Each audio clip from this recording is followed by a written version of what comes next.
찬송 425장 찬송 부르시겠습니다. 찬송가 425장입니다.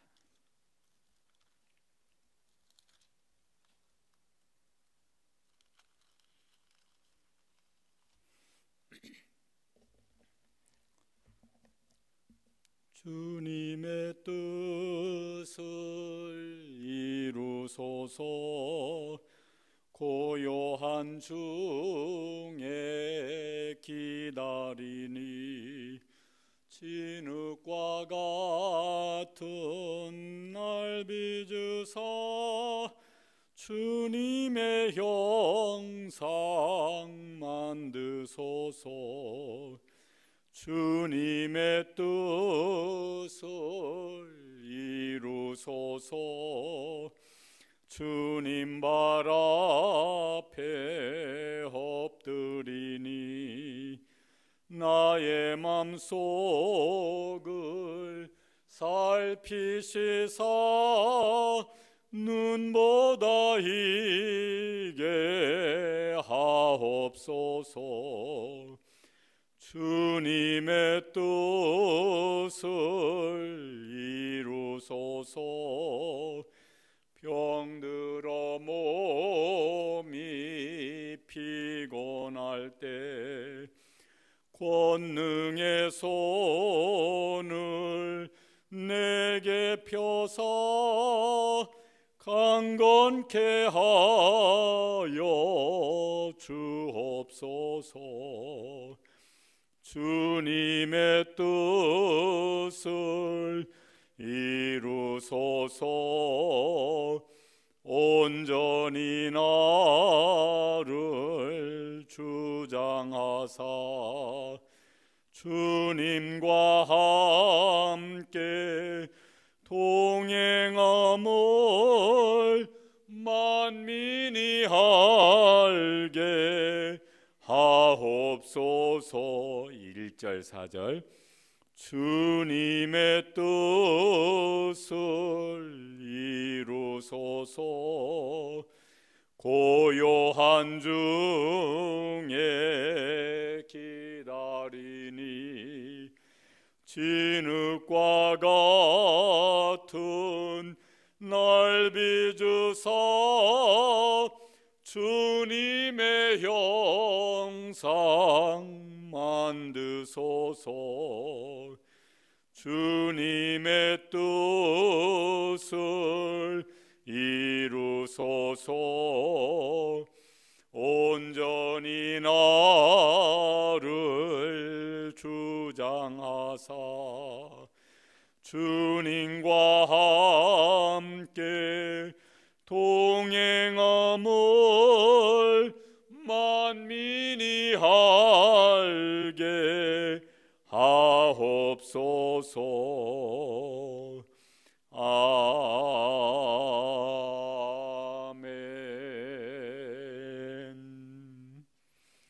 창세기 30장 22절 말씀을 보시겠습니다.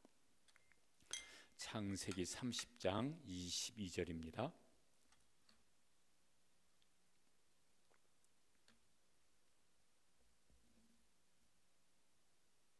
다 함께 22절 읽으시겠습니다. 하나님이 라헬을 생각하신지라 하나님이 그의 소원을 들으시고 그의 태를 여셨으므로. 한 번 더 읽으시죠. 하나님이 라헬을 생각하신지라 하나님이 그의 소원을 들으시고 그의 태를 여셨으므로. 아멘. 다시 창세기를 하루 한 장씩 설교하도록 하겠습니다. 30장에 야곱이 4명의 아내를 통해서 자식을 낳게 되어지는 굉장히 복잡한 그런 이제 이야기가 나옵니다. 야곱이 가장 사랑했던 아내인 라헬이 오랫동안 자녀를 낳지 못합니다. 이미 그 언니인 레아, 야곱의 첫 번째 아내입니다. 레아는 4명의 아들을 낳았습니다. 라헬이 자기 남편 야곱에게 사랑을 받긴 하지만은 그 당시 여인 아내가 자식을 낳지 못한다, 특별히 아들을 낳지 못한다. 이건 이제 굉장한 부끄러움, 수치, 이렇게 여겨지는 분위기가 많았었던 것입니다. 옛날에 우리나라도 그랬었죠. 그래서 이제 언니 레아를 시기하고 또 남편 야곱에게 말하자면 바가지를 이제 긁습니다. 그게 30장 1절 말씀에 나오는데, 여러분 30장 1절 말씀을 한번 읽어보시겠습니다. 라헬이 자기가 야곱에게서 아들을 낳지 못함을 보고 그의 언니를 시기하여 야곱에게 이르되 내게 자식을 낳게 하라. 그렇지 아니하면 내가 죽겠노라. 라헬이 얼만큼 힘들었을지를 이제 요 말 속에서 알 수가 있습니다. 시기심도 있지만은 자식 아들을 낳지 못하는 그 아픔, 서름, 이게 죽을 만큼 더 힘들었었던 겁니다. 야곱도 이제 이게 자기가 어떻게 할 수 있는 일이 아니라서 라헬에게 화를 냅니다. 말하자면 이제 이 부부싸움이 이제 일어난 것입니다. 뭐라고 말을 하냐면 이제 2절에 남편 야곱이 이제 자기 아내 라헬에게 하는 말입니다. 거기도 읽어보시겠습니다. 야곱이 라헬에게 성을 내어 이르되 그대를 임신하게 못하게 하시는 이는 하나님이시니 내가 하나님을 대신하겠느냐. 라헬은 당신이 나로 하여금 아들을 낳게 하라. 그런데 야곱은 그게 내 힘으로 되는 것이냐, 하나님께서 허락하지 아니하신 일인데 그걸 내가 어떻게 하겠느냐. 여기 성을 냈다고 그러니까요, 지금 이제 부부싸움이 이제 일어난 것입니다. 그래도 뭔 말을 하면서도 싸웠을지는 이제 안 나오지만은, 기록도 있지 않지만은 어떤 부부싸움이 이제 심각하게 일어났을 것 같습니다. 야곱의 마음도 답답했겠죠. 그런데 내 마음대로 이렇게 할 수 있는 일이 아니에요. 내 마음대로 할 수 있는 일을 안 하면 내가 하지 맘만 먹으면 되겠는데 이게 내가 밥 먹어서 되는 일이 아닙니다.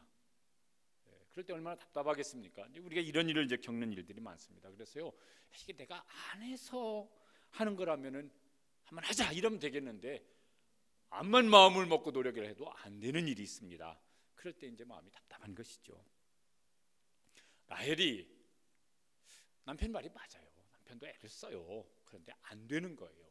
그래서 이제 나름대로 이제 머리를 이제 썼습니다. 그래서 어떻게 하냐면은 결혼할 때 그 자기 몸종 여종 비라를 데리고 이제 결혼을 했는데, 그러면 그 비라에게 내가 비라를 당신의 세 번째 아내로 줄 테니까 비라를 통해서 자식을 낳아라. 종의 자식은 그 주인의 자식으로 이제 여기는 것이 구약에 나오지 않습니까? 그래서 그렇게 하라. 라헬이 이제 이렇게 할 때 이게 잘한 건가? 또 그렇게까지 하는 라헬의 심정은 또 이제 얼마나 복잡했을까? 어쨌든 이제 그렇게 이제 하기로 합니다. 그랬더니 야곱이 그것을 받아들입니다. 그래서 이제 이 비라를 세 번째 아내로 이제 맞아들입니다. 그리고 비라를 통해서 두 아들을 낳습니다. 그러니까 이게 이제 시간이 이제 꽤 이렇게 진행됐을 것입니다. 야곱은 잘한 건가?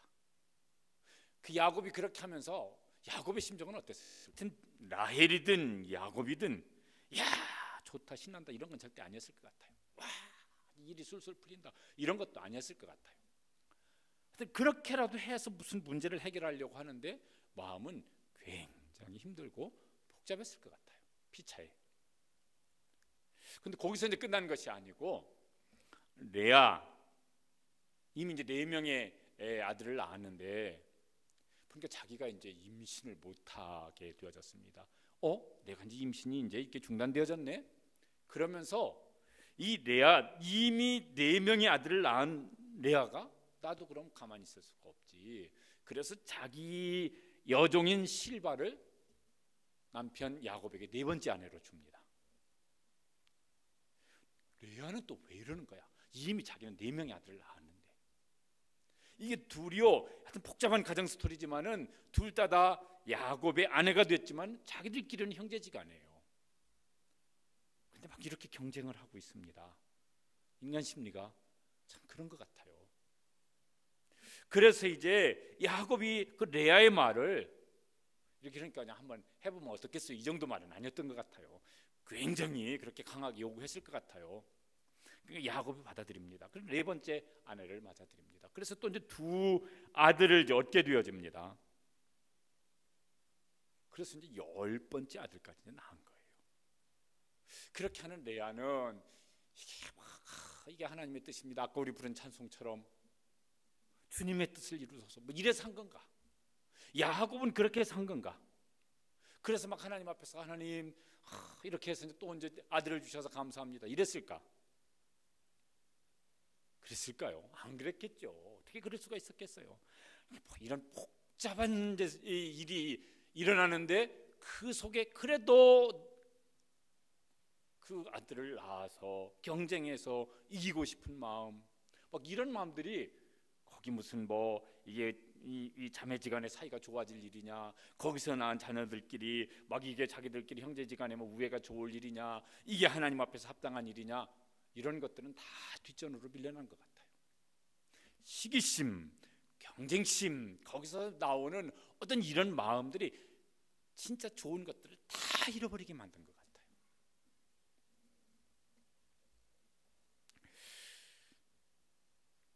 그 다음에 이제 이해하기가 좀 곤란한 어려운 이제 얘기가 나옵니다.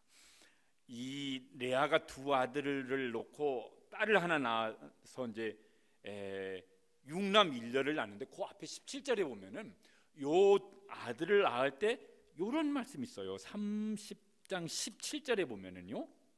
여러분 30장 17절 한번 읽어보시겠습니다. 하나님이 레아의 소원을 들으셨으므로 그가 임신하여 5째 아들을 야곱에게 낳으니라. 이미 종을 통해서 2명의 아들을 낳은 다음에 레아가 이제 직접 낳는 아들로서 5번째란 말입니다. 근데 어떻게 해서 그 레아가 낳게 되었다고요? 하나님이 레아의 소원을 들으셨어요. 그러니까 레아의 마음속에 무슨 기도를 했든지 간절히 소원했든지 그런 거예요. 하나님, 제가 4명의 아들을 낳습니다. 제 동생 라헬은 아직 1명도 낳지 못했습니다. 그런데 그 종을 통해서 2명을 낳기 때문에 하나님, 저도 제 종을 통해서 2명 낳아서 이제 합하면은 이미 6명 낳았는데 그래도 저에게 또 아들 주세요. 이런 마음의 소원을 간절히 가졌던 것 같다고요. 뭐 그렇게 기도를 했는지도 모르겠어요. 근데 하나님이 레아의 소원을 들으셨어요. 라헬의 소원은 왜 안 들으시는 거지?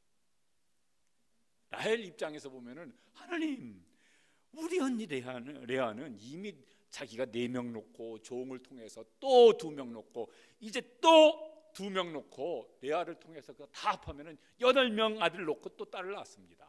하나님, 나는 뭡니까? 이런 마음이 얼마나 간절했을까요? 그런데 이제 그렇게 이제 나왔습니다. 그 다음에서야 오늘 읽은 22절 말씀이 이렇게 되어 있습니다. 22절 말씀 다시 읽어보시겠습니다. 하나님이 라헬을 생각하신지라. 그제서야 하나님께서 라헬을 생각하신지라. 이게 오늘 22절에 나옵니다. 그전에는 하나님께서 라헬을 생각하지 않으셨다는 말씀일까? 생각하지 않으셨다면 왜 생각하지 않으셨을까? 생각하셨더라면 왜 레아는 그렇게까지 이미 자녀를 많이 낳았는데도 그 소원을 또 들어주시면서 라헬의 소원은 왜 안 들어주셨을까? 성경에 답이 나옵니까? 안 나옵니다. 근데 성경 오늘 말씀이 그렇게 기록되어 있어요.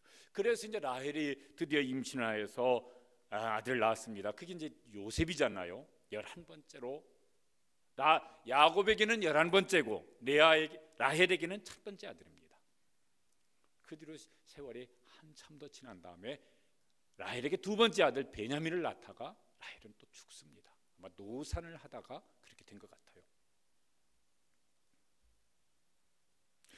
왜 하나님은 그제서야 라헬을 생각하셨을까? 성경이 어디요? 암만 읽어봐도 흔적도 없어요. 왜 그러셨는지. 우리에게 일어나는 일들 속에 이런 의구심 혹은 답답함 이런 게 있을 수 있습니다. 어떤 것은요, 내가 선택한 결과로 그 일이 잘 되어진 것처럼 보이든 혹은 어렵게 보이든 내가 선택한 결과예요. 그래서 그때 내가 그렇게 선택하기를 잘했지. 야, 그때 하나님께 나한테 그런 지혜를 주셔서 그런 선한 소원을 주셔서 내가 그런 선택을 하기를 잘했지. 그러면 감사할 일이겠고, 야, 그때 내가 왜 그렇게 그런 선택을 했지? 바보같이 미련하게? 그러면 자기가 이제 후회를 하면은 또 이제 무슨 고치면 될 일인데, 그건 내가 원한 것도 아니고 내가 선택한 것도 아니에요. 나는 나름대로 노력도 했고 혹은 나는 나름대로 뭘 했는데도 하나님이 허락하시지 않으신 일이, 내 나름대로는 진짜 원했고 진짜 기도했고 진짜 노력을 했는데 하나님께서 허락하시지 않은 일도 있을 수 있어요. 왜 그렇게 하셨지? 기도해도 마음속에 명확하게 하나님께서 야, 그거 내가 그래서 너한테 그렇게 허락하지 않으셨던 거야, 이런 하나님께서 깨닫는 것을 주신 일도 없어요. 그런데 그런 일은 일어날 때가 있습니다. 왜 그러시는지 몰라요. 알려주시면 그래도 덜 답답할 텐데 알려주시지도 않으셨어요. 어떤 것은 천국에 가서야 알 수 있는 일도 있을 것 같습니다. 그럴 때 어떻게 하면 좋을까? 야곱도 잘한 것 같지가 않아요. 라헬이나 레아도 잘한 것 같지가 않아요. 그냥 그때 좀 더 기도하고 좀 더 하나님의 뜻을 구하고 또 좀 그렇게 했더라면 어땠을까 하는 이런 이제 아쉬움도 이제 남아 있습니다. 그러나 이제 그건 그들의 일이고 우리 같으면 어떻게 하면 좋을까? 우리가 할 수 있는 일을 했으면 좋겠습니다. 아니, 우리가 해야 될 일을 했으면 좋겠습니다.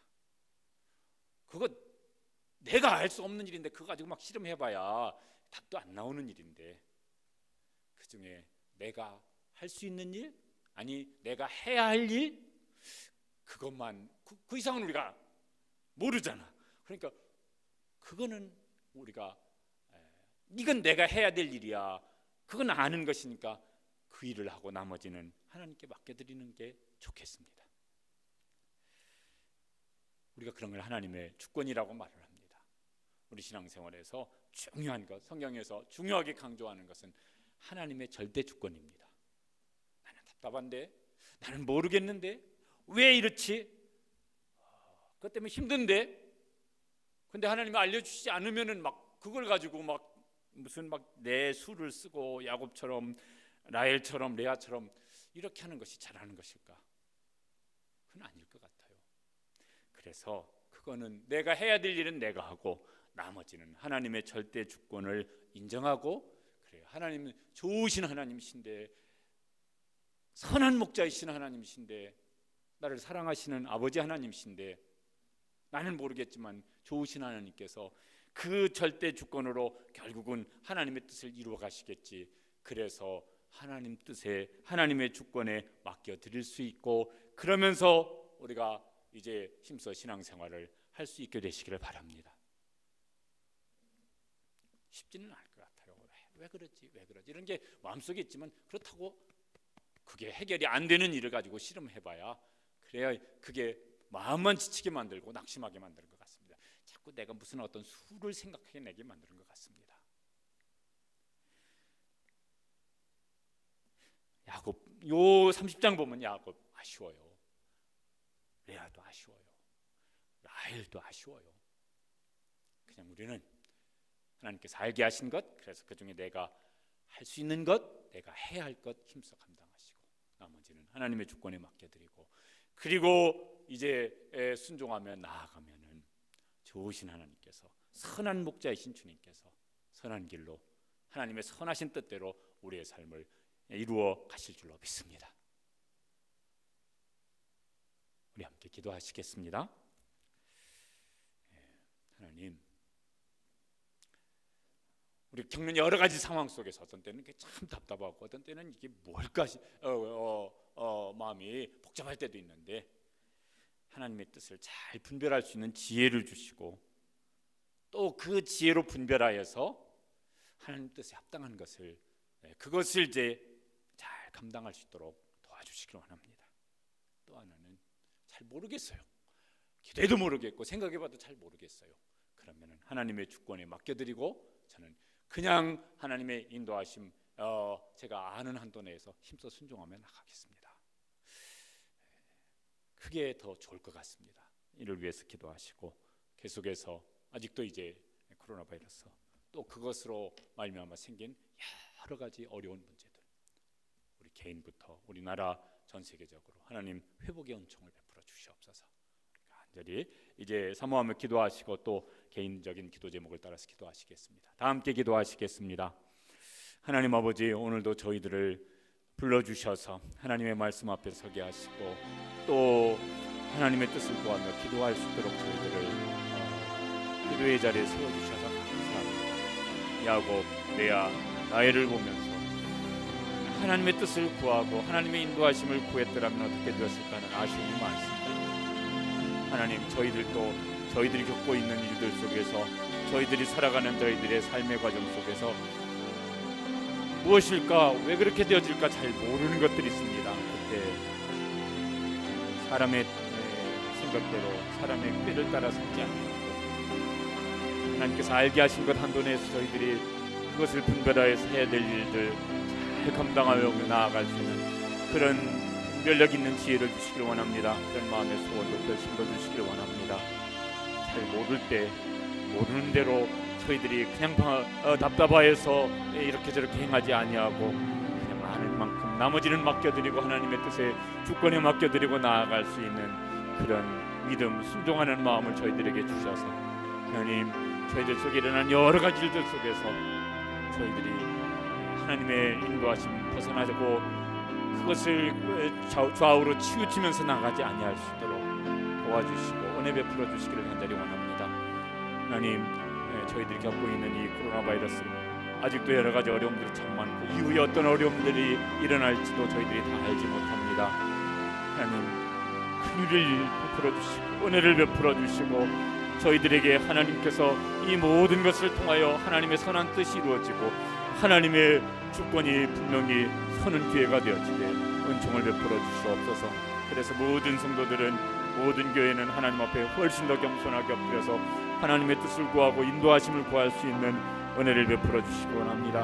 어려움을 겪고 있는 하나님, 우리나라 모든 백성들부터 시작하여서 전 세계 수많은 나라 수많은 백성들 가운데 하나님 은총을 베풀어 주셔서 이 일을 통하여서 정말 하나님께서 주시는 회복의 은총을 저희들이 누리면서 감사하고 또 하나님 앞에 겸손하게 엎드릴 수 있는 이런 은혜의 기회가 되어질 수 있도록 은총을 베풀어 주시옵소서.